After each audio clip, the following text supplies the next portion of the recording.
সামাজিক যোগাযোগ মাধ্যমে সম্প্রতি ভাইরাল হয়েছে বাংলাদেশের একজন জনপ্রিয় অভিনেত্রী, মডেল, টিকটক তারকা আরোহী মিমের ক্ষমার বার্তা। নিজেকে এবং নিজের অবস্থান পরিষ্কার করতে দেওয়া স্ট্যাটাসে তিনি জানান, তিনি একজন সাধারণ মানুষ এবং একজন আর্টিস্ট।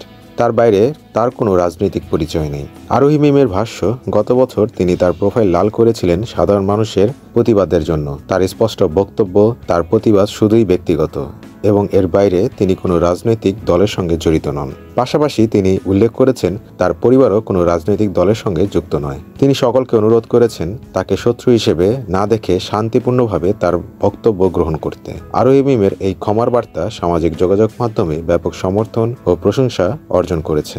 তিনি আরও বলেন, তিনি শুধু সত্য প্রকাশ করেছেন এবং সমাজে শান্তিপূর্ণ সহাবস্থানের আহ্বান জানিয়েছেন। আরোহী মিমের বার্তা প্রমাণ করছে নিজের অবস্থান পরিষ্কার করা এবং শান্তিপূর্ণ প্রতিবাদ করা কতটা গুরুত্বপূর্ণ। তার এই বার্তা সামাজিক মিডিয়ায় আলোচনার নতুন দিক উন্মোচন করেছে।